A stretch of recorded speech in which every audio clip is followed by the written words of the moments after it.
Doc, Dr. Cutter received her PhD in food science from Clemson University in 1992. She's currently a professor and food safety extension specialist in muscle foods in the Department of Food Science at Penn State. She has, as you all again probably know, scientific editor for Food Protection Trends and has been since 2013. Her research interests include, meat safety, food microbial quality and safety of meats, and HACCP work. She does training, food safety training programs for food handlers. She has received numerous honors, but two that stand out in my mind is that she's a fellow of both IFT and IAFP.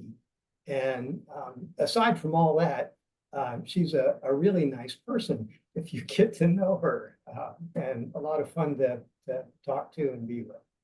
So with that introduction, I'll turn the floor over to Dr. Cutter.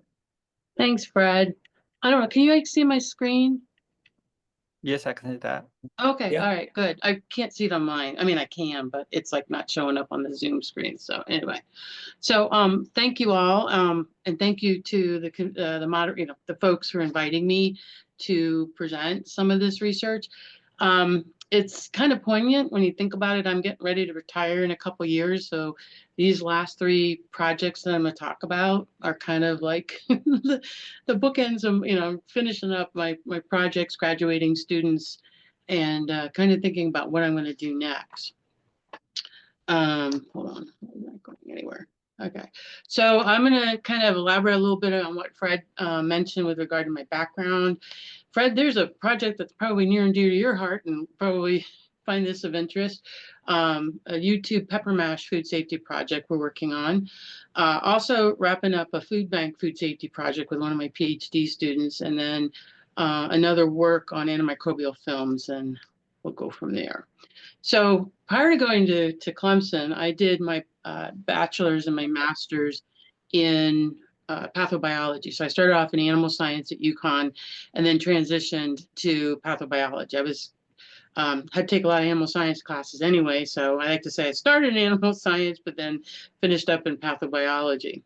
And then transitioned from basically animal production. I worked in a mastitis testing lab as an undergrad and grad student, did some work with Campylobacter, and then kind of opened up doors to like whole areas in food microbiology. And my meat science professor at UConn was like, you might want to think about food technology. So that's exactly what I did, and went to Clemson, minored in micro, with a focus on food tech. So I did, unlike maybe some of our food science students and faculty who are on here now, I did go back and take a lot of courses to catch up, to understand food chemistry, food engineering, food processing, because I was working primarily with raw milk and other raw commodities and dairy science. So that's my background, was mostly dairy science, especially from the live animal all the way through processing. And then my first job was at USDA, US Meat Animal Research Center. We call it MARC for short. And I started my career there. It's in the middle of the United States. And I also had an adjunct position in faculty at University of Nebraska, Lincoln. So it was kind of fun. I had students that came from Lincoln and did some research in my lab. I went back up to Lincoln. Yeah, I was liking that, the whole academic aspect instead of kind of being in the middle of nowhere. But it was because of some of those interactions at UNL that I decided, maybe I need to transition back to academia, and that's exactly what I did. So I hopped on I-80, went from Lincoln, outside of Lincoln, Nebraska, all the way to Penn State, right off of 80. So I spent some time kind of, you can see where I'm from and kind of where I ended up. So I've been here at Penn State for 25 years, just celebrated that last year. This is our department in food science. We built this building in 2006. So I'd started early enough to be able to claim my space in the building, the best lab and the best view, because we look right out on Mount Nittany. So it was really nice to be able to be involved with that. So my extension appointment means I'm not teaching 18 to 21-year-olds or grad students. I do that, but my primary focus has been adult learners. So part of my extension appointment, working with Muscle Foods here in the state of Pennsylvania, was to develop a food safety program for meat and poultry processors. But that also meant that I kind of got introduced into other areas of food safety. We have at the time, we had about 40 educators across the state of Pennsylvania. So I helped with developing curricula such as cooking for crowds, delivering Surf Safe in the communities, worked with colleagues on food mycology short courses, sanitation, lectured in any number of courses that you see listed here. Also got involved with cheese making with one of my colleagues, and preventive controls for human food, getting involved. In fact, I just got trained and have my PCQI as of January. So now I'll be able to teach that course with my colleagues here in food science. Other programs. One of my first programs when I got here was Venison 101.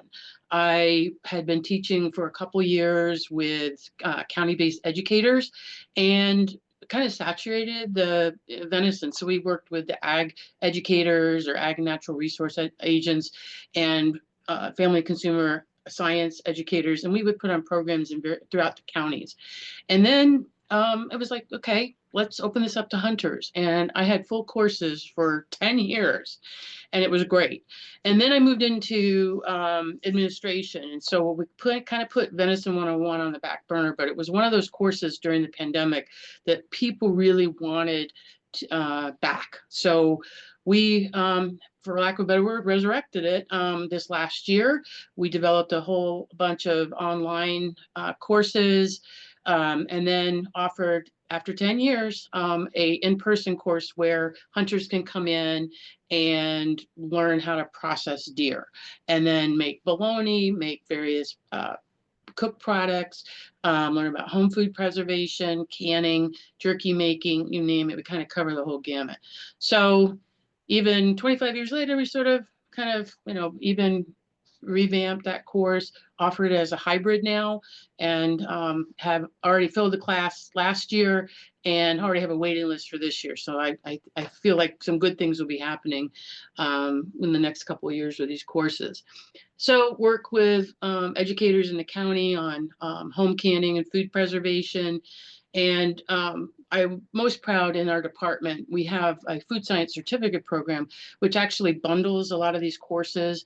And I'll talk a little bit later on, but this food science certificate program was started in about 2010. And you can earn continuing education units and build a track either on food safety or food processing, or you can combine it.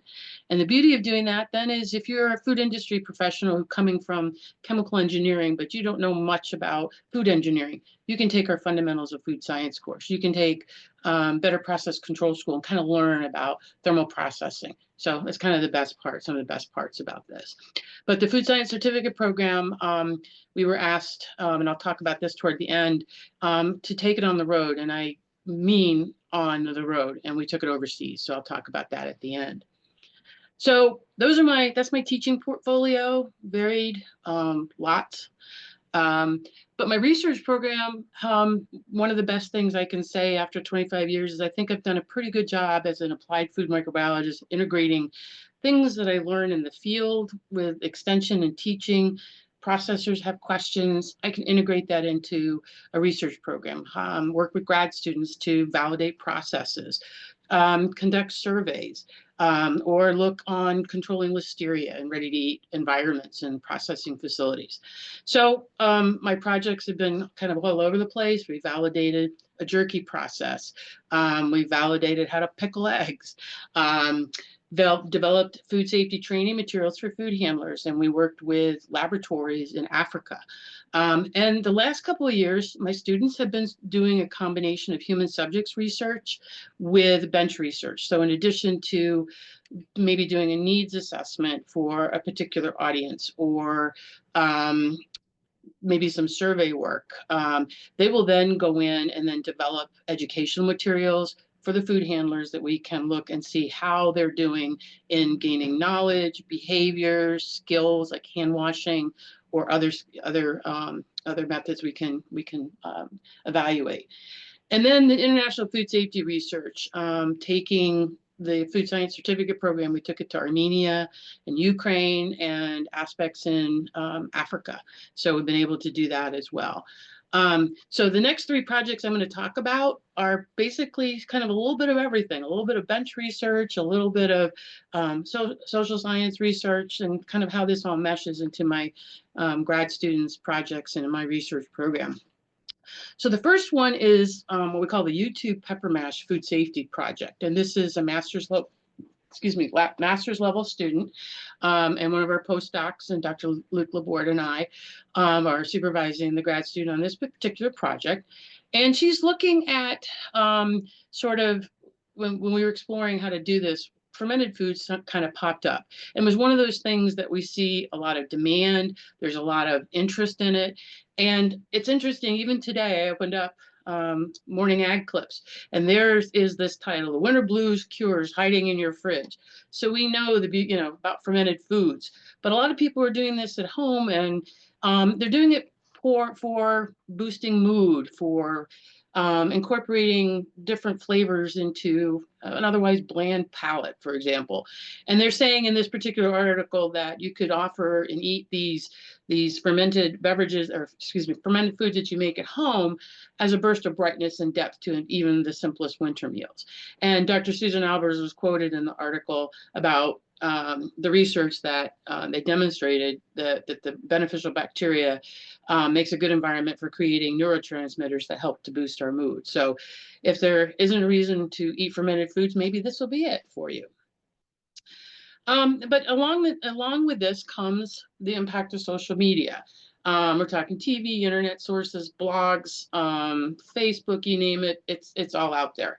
And YouTube is one of those platforms where there's a lot of information. And YouTube it's like the #2 most used social media platform behind Facebook, over 2 billion users. And since 2019, especially during the pandemic, it was sort of like the go-to place on how to make bread and other foods. They started, populating with cooking and food preparation videos, and it's become one of the most popular categories based on view counts for YouTube. And it's been used mostly as a learning tool. It's like a how-to, a DIY, mostly medical information, or how to get, lug nuts off of your car so you can change your tire. But one of the things that we're learning is that this can also be a source of misinformation or inadequate information, especially in some of these videos. And what that means is there's a potential source of health misinformation, especially on COVID-19 during the pandemic, food poisoning, influenza, Ebola infections, just to name a few. And only one study found that YouTube actually has educational videos.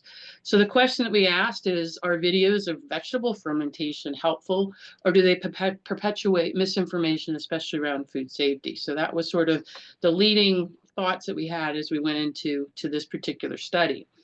And we know from a foodborne illness and the media, we know that they can be potentially a contributing factor, especially with improper practices that may be followed.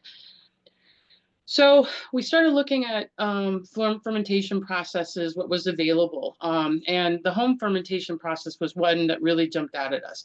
Again, we're utilizing microbial activity to transform low acid foods, such as vegetables, into acidified foods with a pH of 4.6 or less. This eliminates undesirable microbes, spoilage organisms, also prevents germination of Clostridium botulinum. But it does require anaerobic conditions and a salt concentration greater than 2% to select for the growth of those lactic acid bacteria that are going to give us that desirable flavor and texture that we're looking for. So you can see here, these are some of the steps that go into doing this at home: cleaning and sanitizing your surfaces, using good quality vegetables, prepping your vegetables, adding a salt brine or mixing the salt crystals, and then creating that anaerobic environment and sealing methods in the home.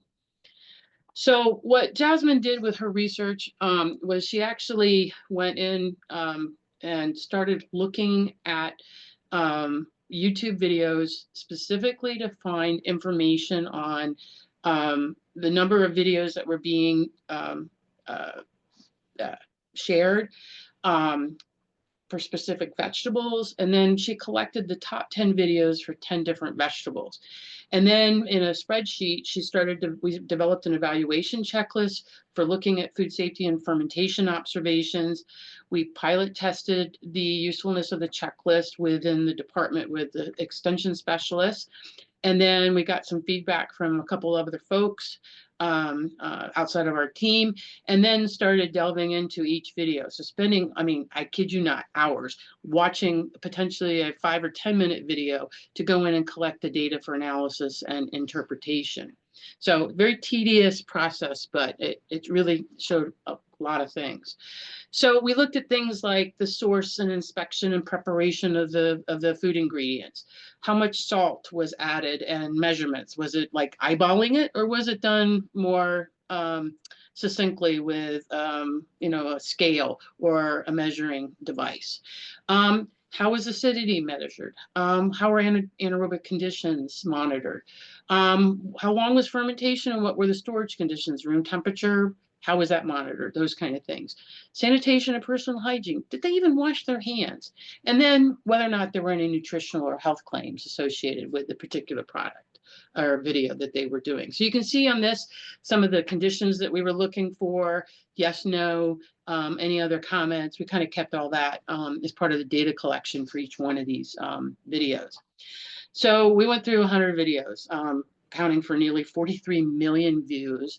And next to cabbage and sauerkraut, peppers was the next video list in our that we were looking at, and cucumbers. Fred, you can talk about pickles and everything you want, but peppers was one of the leading video for fermenting vegetables. And it's not a lot of not a lot of recipes out there. UGA doesn't have anything in their Home Food Preservation Center. Penn State Extension doesn't have anything in their Let's Preserve. So this looked like a great opportunity for us to kind of go in and delve into that a little bit more, and you'll see why in a minute. So we're still kind of pouring through some of the data, collecting it, doing some statistical analysis on this right now. But Jasmine found tons of violations related to sanitation of utensils and environment. How is that going to affect the final product? The improper tasting of the product at various points along the way, even before you know if you've got acidity and what have you. Improper hand washing. Lack of pH monitoring, and inability to maintain anaerobic conditions. And this is critical, especially when you're doing this at home and you don't have the technology to be able to do this. And it kind of scary, personally. So the percentage of the videos with at least one incorrect fermentation practice or violation of sanitary practices or unsupported health claims, we found 90% of those ones in peppers. We had problems, at least one incorrect. Salt addition and measurement, not so much. Acidity and anaerobic, 80% were incorrect in their information that they were sharing. Sanitation and personal hygiene violations, we noticed.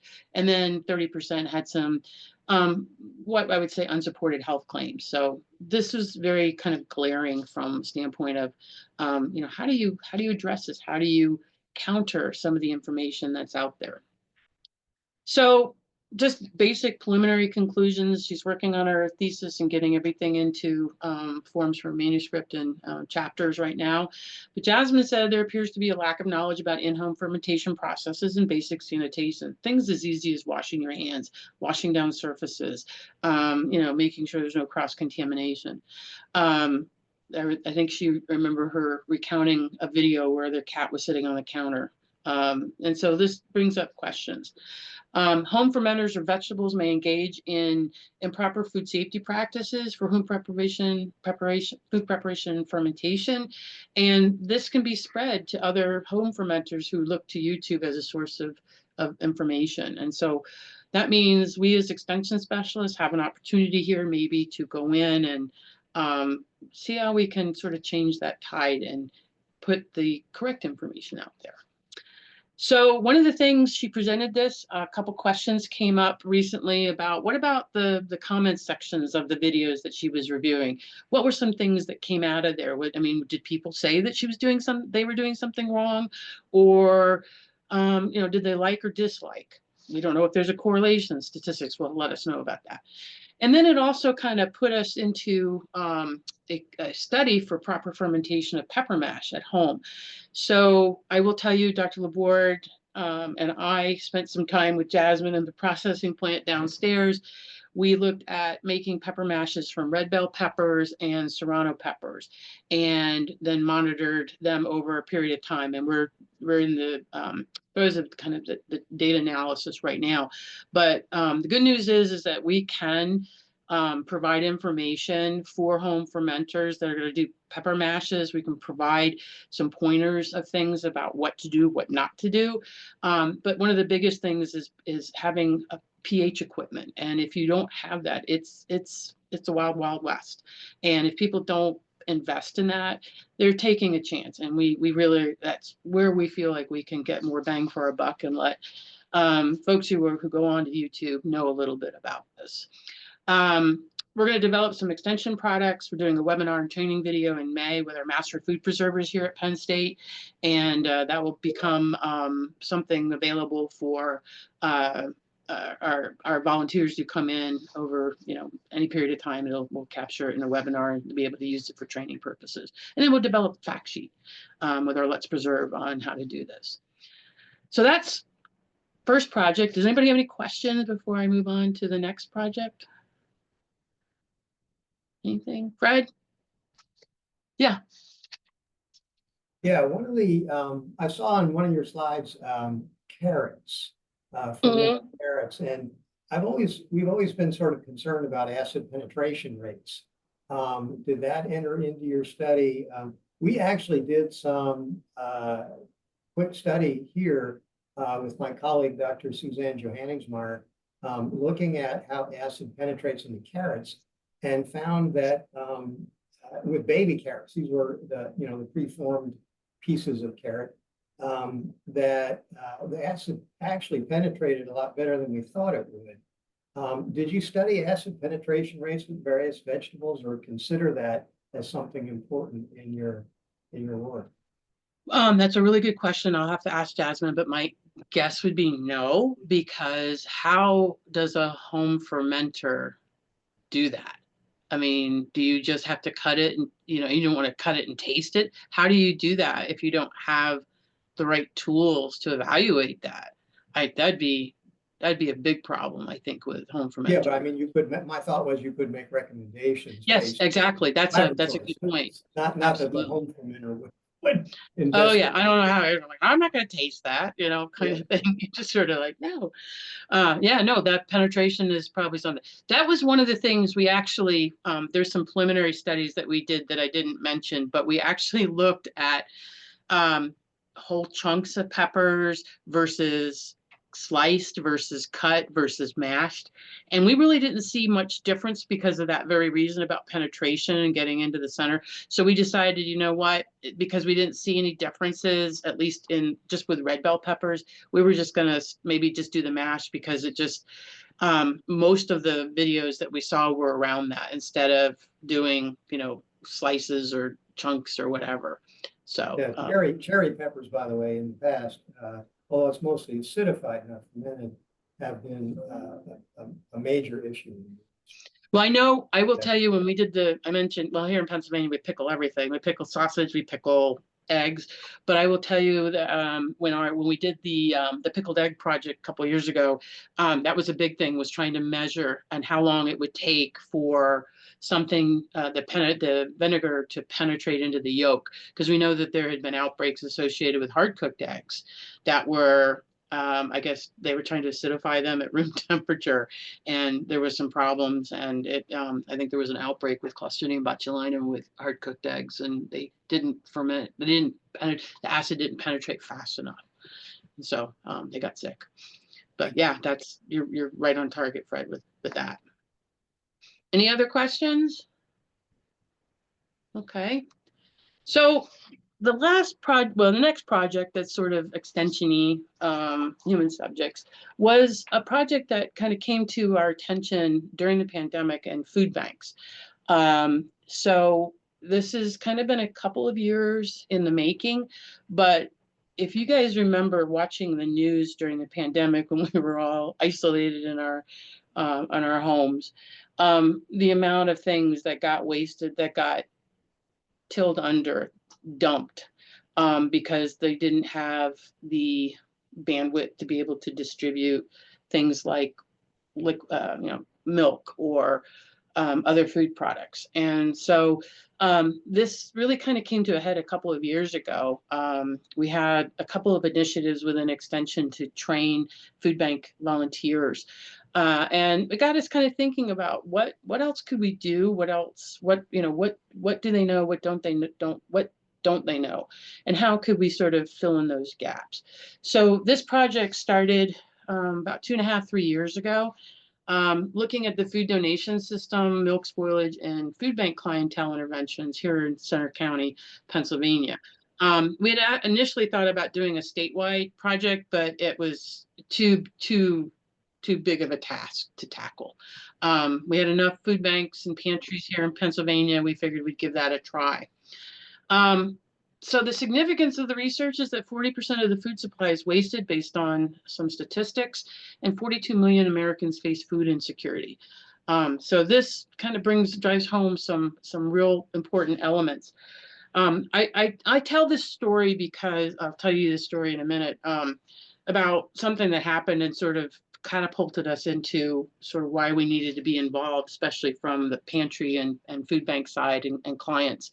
I was approached by a retired professor in animal science who was running a food pantry outside of his church. And he said he had gotten some ground beef from a local processor. And he wanted to know if I would just take a look at it. He said it looked different than what they'd been getting before. And he just wanted to make sure that it was, was it okay? So they dropped off a sample, and I thought it, and I just did some real quick dilutions and plated them out on Petri film. And the counts were in the millions. And I could tell as soon as I opened up the package, after I had thawed enough, that there was something horrendously wrong with this product. And come to find out, it was claiming to be 15% fat. No way. I brought it home. I cooked it up. We did it in the lab. We did it back of the envelope calculation. It was more like 30% fat. So it was rancid. The smell, I mean, my dog wouldn't even eat it. That's how bad it was.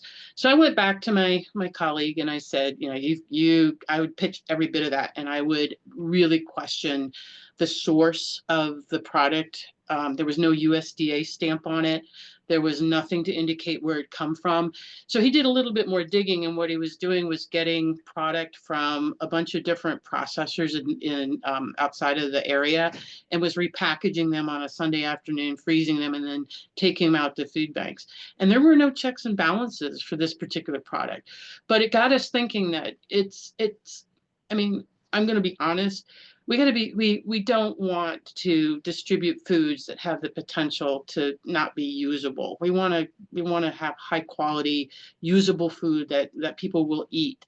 And I kind of use the analogy of when you make a donation to Goodwill or your local Salvation Army and you're donating clothes. You're not going to send a shirt that's got a stain and a tear in it. You want to send something that's of high quality somebody's going to wear and use again. Same thing can be said for food. We don't want to give them stuff and stuff that's not acceptable, not palatable, nothing like that.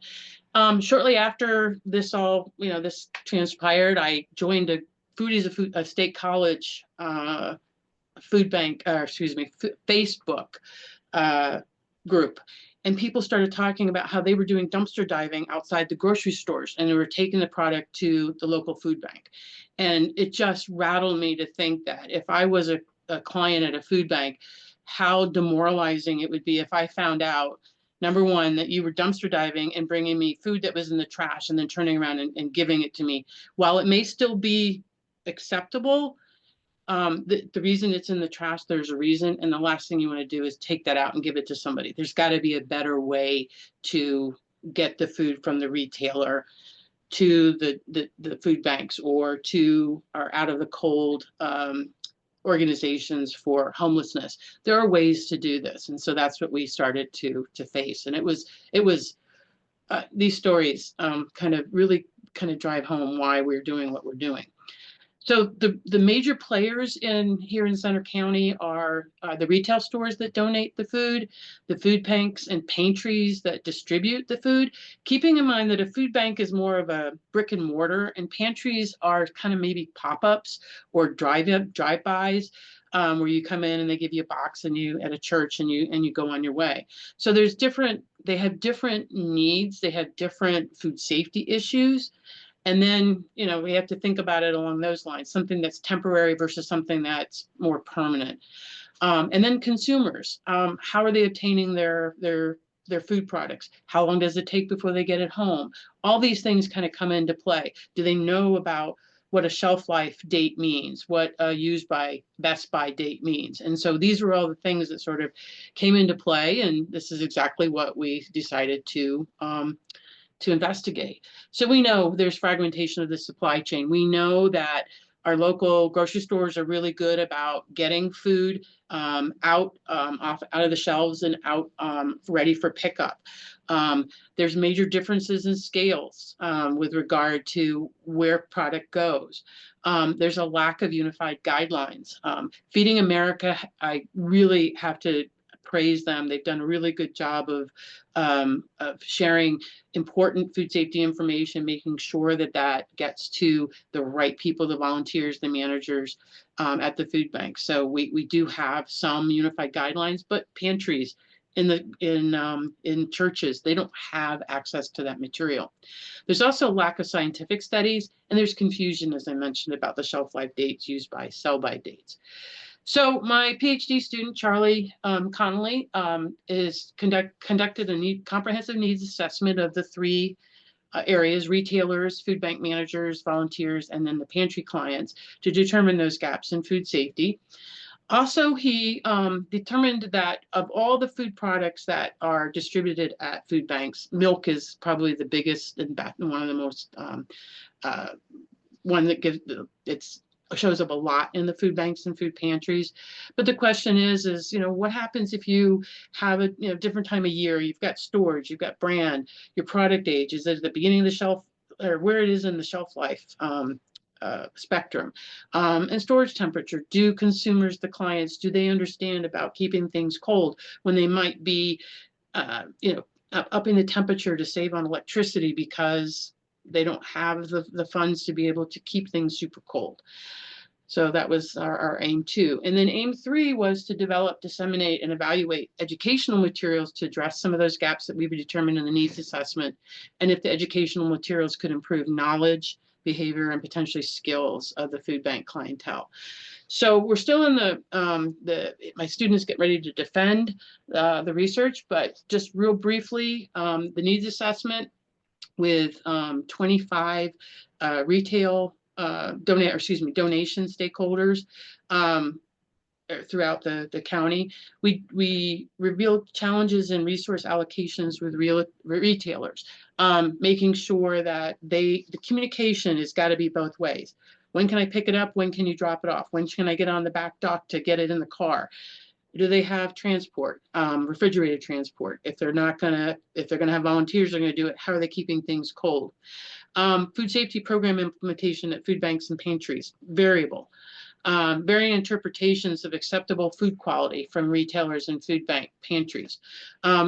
There's a monetary incentive for retailers to donate food. But if you think about the ground beef example I gave at the beginning of this talk, what's acceptable food quality? And just, nothing that's got a USDA stamp, not acceptable. And then food bank clientele facing knowledge and behavioral changes related to shelf life dates and proper refrigeration practices. We knew going in that probably be one of the big things, and it turned out it was. So that was good. It at least sort of We realized at this point that the retailers are operating under food safety with the food code, so they're okay as long as the stuff gets from the store to the food bank or the pantry quickly and refrigerated and in a way that enhances the quality and reduces spoilage. The food banks and the pantries are where we see potential issues, but like I said, Feeding America does a really good job for brick and mortars and those that have the volunteers that are trained. So that was, a good, reassuring finding.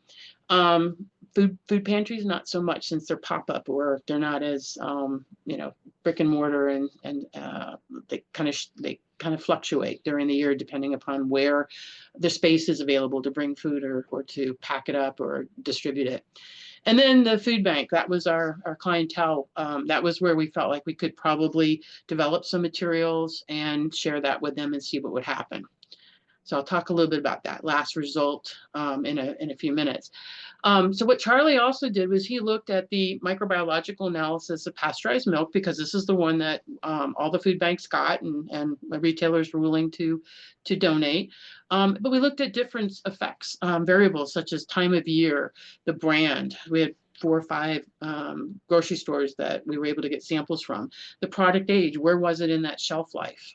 Determine, the shelf life. Storage temperature, microbial counts. We looked at microbiome composition. And then we looked at variation in counts driven by the brand and refrigeration storage. What if we temperature abuse it at 10 degrees because we don't know what the clients might be keeping their refrigerators at? They can't remember very well. We found that out in the last part of this project.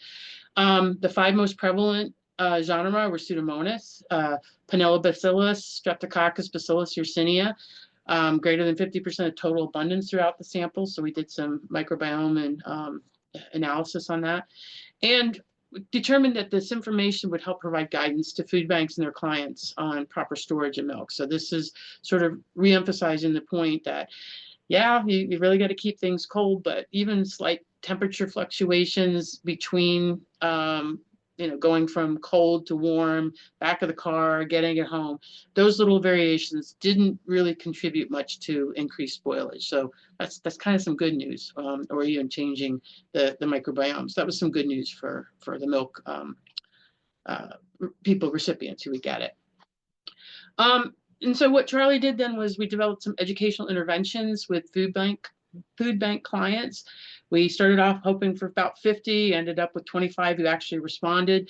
So they utilized the fact sheets. We gave them refrigerator thermometers as a take-home, gave them a week to distill and digest the information, use the thermometers, and then provide us information on what they learned or what they retained from that very small, low-scale $3 intervention.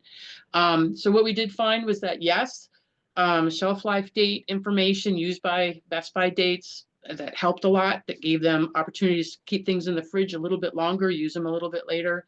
And then definitely saw improvements in keeping the temperature in the refrigerators with the thermometers. So just having those as a tool was a big deal, that they were actually measuring temperature. And if it wasn't where it should be, they were lowering the temperature with the understanding that it would hopefully result in less food waste, longer shelf life of that product, and better usage of that. So kind of shooting for what we were hoping for.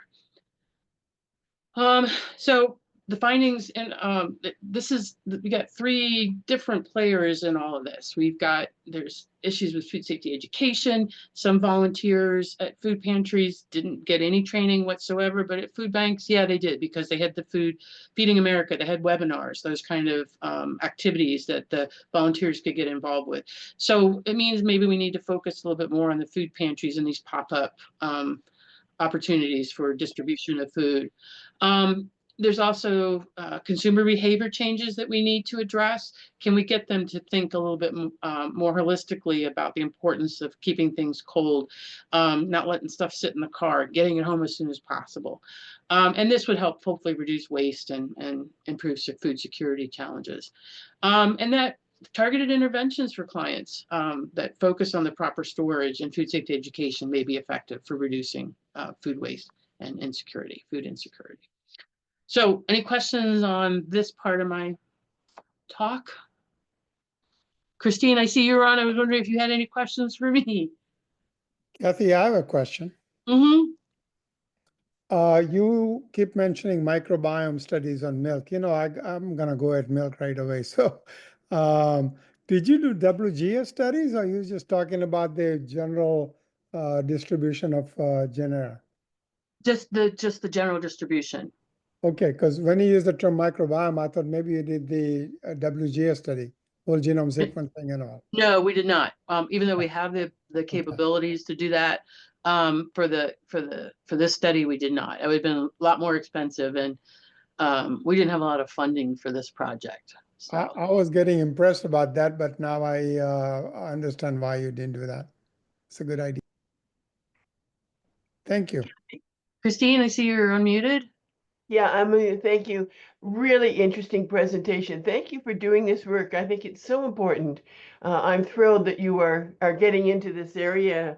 I guess a comment I have is not only have you identified a need in what looks like an exciting and potentially very effective way of addressing it, but another thing you might consider is what capabilities the people have in their home once they get the food with them.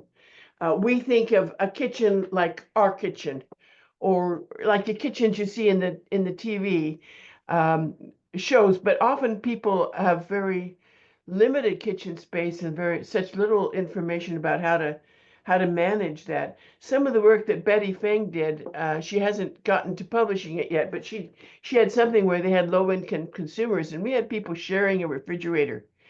You know, my shelf is this shelf, your shelf is something else. And so the challenges people face with inadequate control and insufficient supplies, and maybe they have a paring knife, or maybe they're using a kitchen knife to cut things. The area for, you know, the potential for errors and the area of improvement is so vast, and I'm just thrilled that you're looking at it. Thanks, Christine. Appreciate that. All right, Christine, I saw you sent you have a message here. Are the anticipated outputs of the project more tailored towards centers accepting donations, or those providing donations to centers? Excellent question. This is centers accepting donations. We find that the food retailers are pretty much on top of their game with the food code requirements, because they're going to be PDA, Pennsylvania Department of Ag, inspected. So these grocery stores are pretty much up to par. One thing they're pretty good about certain products, but they will not donate things like deli meats. They just pitch them. It's too, as they said, it's too risky, which given the recent listeria outbreaks, wouldn't be surprised. But, you know, maybe we could change the tide a little bit and get them to rethink that. But good question. All right. So next talk, like I said. So this is kind of one that's been near and dear to my heart. I've been working on antimicrobial films for most of my career, on and off. And it's finally, we kind of got to a really cool place, and I kind of want to share this. I don't see Valentina on here, but her name's going to come up in here. She was the one who Valentina Trinetta, who's at Kansas State. She worked with me, probably 15 years ago, 16 years ago on her PhD work when she was at University of Milan.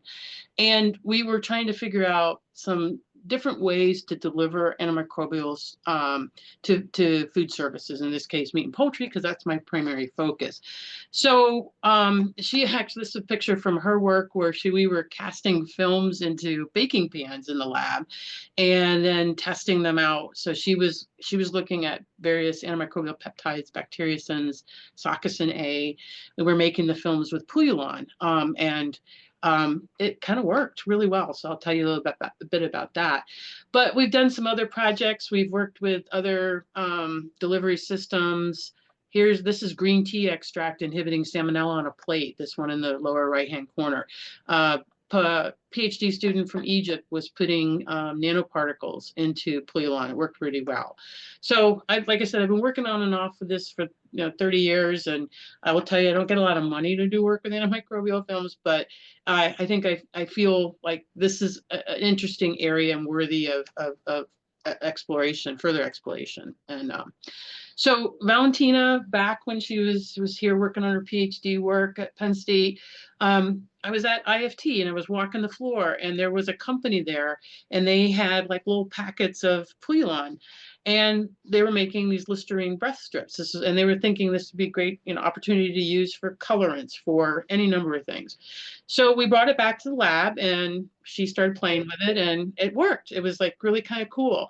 So we published some papers where we looked at different mechanical and optical properties of Polyolon film for applications. We worked with John Flores, our department head at the time. She worked with Sakasane that she'd isolated from Lactobacillus sakei. And then we also published this book chapter, Suitable Biopolymer for Antimicrobial Food Packaging. We're just finished up revisions on that, so there'll be a new version coming out soon. But Valentina was sort of the one that sort of spearheaded this. And then Mohammed, the Egyptian PhD student, started playing around with nanoparticles and essential oils. And man, it worked really well for inhibiting foodborne pathogens. Valentina was focused on Listeria monocytogenes and different isolates. Mohammed was like, no, let's look at Salmonella. Let's look at E. coli. So we kind of ran the whole gamut. And then he got back to Egypt. I sent him home with a whole bunch of ingredients and formulations to try. And he started working around with chicken eggs. And lo and behold, you could take a whole egg and dip it into the solution before it sets, and you can improve the quality and shelf life of chicken eggs. Who knew? Kind of thing. And then I had a PhD student from Thailand, Rinrata. She was playing around with different compounds, and lauric arginate was just kind of coming into play. So we started playing around with it. It's a cationic surfactant. It inhibits gram-positive, gram-negative bacteria, yeast, and mold. So it's got broad spectrum activity. So we were like, well, maybe we should give this a try. So she played around with it. She was working with nisin Z that she'd isolated from fish, and started playing around with this Polyolon with it, and it worked really well. And even more so when you combine lauric arginate with nisin Z that she'd isolated in her PhD work. And it worked pretty well. If we can inhibit pathogens on ready-to-eat and fresh muscle foods, it worked pretty well. We could even take shrimp and dip it like we did with the eggs, because she and Mohammed were in the lab at the same time, and they were getting all these ideas. So she was playing around with shrimp, and she could dip individual shrimp into this and improve the shelf life on it. We never published that work, but it was like, okay, this is kind of encouraging. So then fast forward a couple years, still kind of dabbling in this on the side. And I had a Fulbright fellow from Egypt who showed up at my door, and he said, I vetted him, don't get me wrong. He showed up and I said, Adele, I got this, I want to figure out how to treat polyethylene in such a way that we can get the Polyolon with the lauric arginate to stick on there better. Because right now you pour it on there and it just peels right off. What can we do? Well, he figured it out. In a month, no less, surprised me. So what we were doing was we were just taking these little vacuum package bags, and then we were treating them and oxidizing the surface, and then putting the layer of the Polyolon with the lauric arginate with little tweaks to the formulation to get it to stick, letting them dry. And then he was making what we call these little sachets. So he was taking pieces of meat that he inoculated with the foodborne pathogens, and then treating them, sealing them up. So the bottom and the top both were treated, that were inoculated, were treated with the antimicrobial film. And we were able to see some significant reductions over time, upwards of 4 logs. So we're talking 99.9999% reduction in some of the pathogens, especially like Listeria down here, almost a 4 log. And none of them really hit 4 log, but they were 3.5 logs. So we saw some significant reductions as compared to the control films with lower concentrations. So we were kind of encouraged by all this. So we published the paper, and then intellectual property got a hold of it here at the university, and they said, we need to submit an application for a patent. So we did, and that was back in 2020, 2021, and then it was published in 2023. And we've been undergoing patent review, and just got the results a couple weeks, like 2 weeks ago. So I got to work on my rebuttal, but we got some work to do. But in the meantime, my PhD student, Brittany, started playing around with Adele's formulation, and lo and behold, found out that, oh, we don't need xanthan gum. We got to speed up the coating process. So she changed and tweaked the formulation and found a film, so we didn't even have to do our own oxidation in the lab. So we were able to accelerate the process and the drying and everything to the point where we could actually take it and run it through a pilot scale lab, and I'll show you a picture of that. So these were some of the formulations. Some of them are proprietary. We switched to EVOH, which is already oxidized, so it attaches really well. Plus, it's also partially recyclable from what we understand in talking with Transcontinental. So this made for some ease in some of the work that she was doing. And so this is the pilot scale manufacturing process. Penn State has a Commonwealth campus up in Erie, about 2.5 hours northwest of State College. And what we did was we took the film and we actually able to manufacture it in this facility.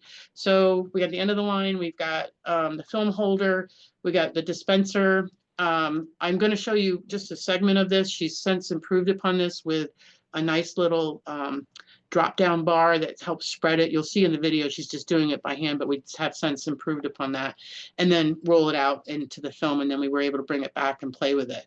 So this is the film holder, the coating dispenser. You'll see this is we've manufactured this using 3D printing to make a nice little way to pour it on the surface, and then the film comes down. So I'm going to show you this video. So this is the Pouillon, and we're using organic Pouillon, so it's got a light yellow tinge to it. Purified Pouillon is very expensive from Japan, but we could get this locally. So I got like 10 kilos in my lab sitting there because it was so cheap.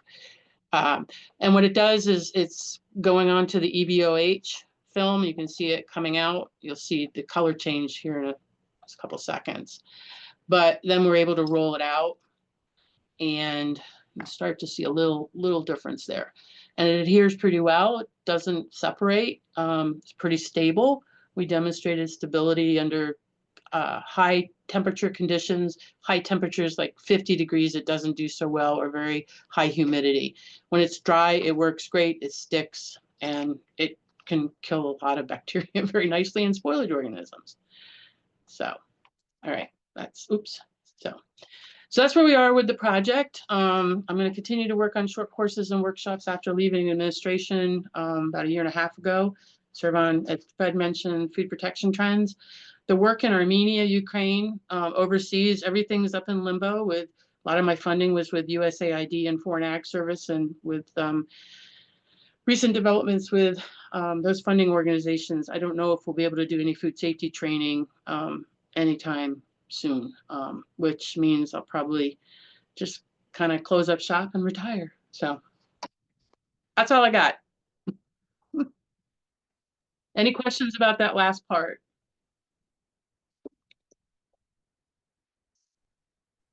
Very nice presentation. Thank you, Dr. Cutter. I do have one question. The film looks fantastic. I just wonder, is this commercialized? Is this being used in industry? So unfortunately, I went through the NSF I-Core process to learn customer discovery. I see Christy Calhoun's on here. So I talked with meat companies, poultry companies. They are very interested in this. They're very interested. I've talked with Sealed Air, I've talked with Transcontinental, I've talked with a bunch of other food packaging companies. I'm still trying to distill down everything that I need to do to be able to get commercialization. But I did learn a lot through that. Bottom line is the meat industry is very interested, but they want the packaging industry to come to them with a prototype. Packaging industry says, well, we got to hear from the meat and poultry industry that they really want this. And unless it's going to generate $25 million a year in revenue, we may not even touch this. So this is the dilemma that I'm in. It was a really interesting process to go through, to learn about all the nuances of decision-making in food industry and food packaging. So I would love to see this go to the next level. We've got to get through. We're going to revise the patent application because of some of the findings from my PhD students' research. But, you know, who knows? I'm hoping maybe we'll get commercialization. I think I just got to find the right players. I have a question. With the antimicrobial that you're putting in the film, is it volatile enough so that if the film isn't actually touching the surface of the meat, that you get the antimicrobial activity? So one of the things that Brittany found in her research, she had a ORISE fellowship with FSIS. FSIS is very interested in the migration from the film onto meat surfaces, because lauric arginate, we're putting it at a pretty high level. But the good news is when it does diffuse, it's a two-step process. We get like an initial release and then we get sustained release, which is really good. So it's not volatile, whatever, it is going on the surface and it's staying there. And that gives us that 28 days work that we've been doing. We can demonstrate the inhibition up to then. That's that two-step release seems to be working, and it has to do with sort of the formulation of that film with the pouillon and the other components that we have in there, the plasticizers, the release components, the kinetics, which is definitely something that's probably further down the line and not my area of expertise. But good question. But right now, that's the good news, is that it does work pretty cool, really well from a two-step release process. Any other questions? So exactly 1 hour, so I think I did okay. Yeah, it's just right on time. Well, thank you again, Dr. Cutter, for very good presentation, and we did learn a lot from these different projects. So I think that conclude today's webinar. And thanks to everyone for attending the webinar, and you have a nice day. Thank you. Thank you, Dr. Cutter. Appreciate it. Thanks, Fred. Thanks, Dr. Kong. Bye, everyone.